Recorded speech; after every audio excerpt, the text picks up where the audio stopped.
أيها الإخوة الكرام، السعادة الحقيقية أن تتصل بالله.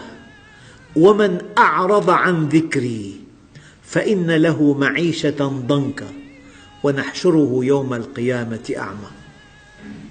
ألا بذكر الله تطمئن القلوب. هي حقيقة. البطولة أن تكشفها في مقتبل العمر، لا أن تكشفها في نهاية العمر. يوم لا ينفع نفسا إيمانها لم تكن آمنت من قبل أو كسبت في إيمانها خيرا. إذا أردت أن تسعد فأسعد الآخرين، فأنت أسعدهم، لأن الله شكور.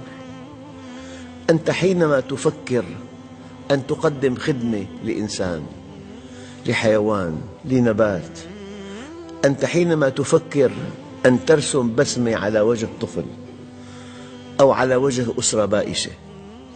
أعرف رجل فقير جدا أصيب بآفة في قلبه، والعملية تكلف مئات الألوف ولا يملك منها قرشا واحدا. زرته في البيت، الكآبة مهيمنة، الأولاد وضع حزين، البيت فيه غمامة سوداء. هو الرجل، الأب، الزوج، ما في شيء. إنسان محسن أمر طبيب أن تجرى له العملية على حسابه. والله زرته بعد نجاح العملية، الأطفال يكادون يرقصون من فرحهم. هذا الذي يدخل الفرح على قلوب الخلق بإحسانه إليهم، بتخفيف آلامهم، بحمل همومهم، له عند الله مقام كبير. إذا أردت أن تسعد فأسعد الآخرين، ولأن الله شكور تكون أنت أسعدهم. السعادة لا تأتي من المال، بل تأتي من اتصالك بالله عز وجل. فإذا قدمت خدمات لعباد الله فالله شكور، وعندئذ يشكرك. السعادة تنبع من الداخل. ما لك بحاجة لشيء، بحاجة أن تستقيم على أمر الله، بحاجة أن تتصل بالله، بحاجة أن تذكر الله، بحاجة أن تصلي، بحاجة أن تقوم الليل، بحاجة أن تقرأ القرآن، بحاجة أن تغض بصرك عن محارم الله، بحاجة أن تضبط لسانك. لا تحتاج إلى مال ولا إلى صحة ولا إلى وقت، تحتاج إلى إنابة. أنت متصل مع الله وتقلق، متصل مع الله وتخاف، متصل مع الله وتذل، متصل مع الله وتيأس، متصل مع الله وتشعر بالضعف. مستحيل، هذا مستحيل.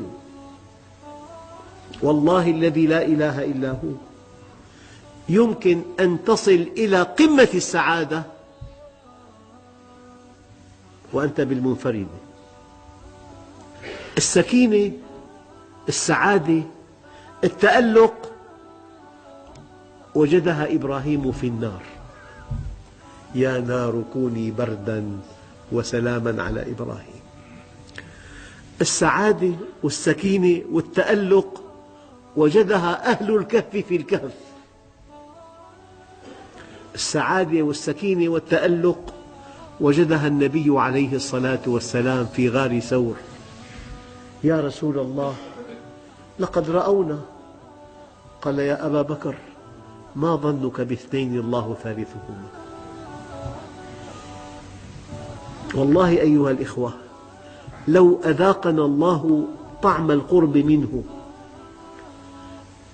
لنسينا الدنيا وما فيها.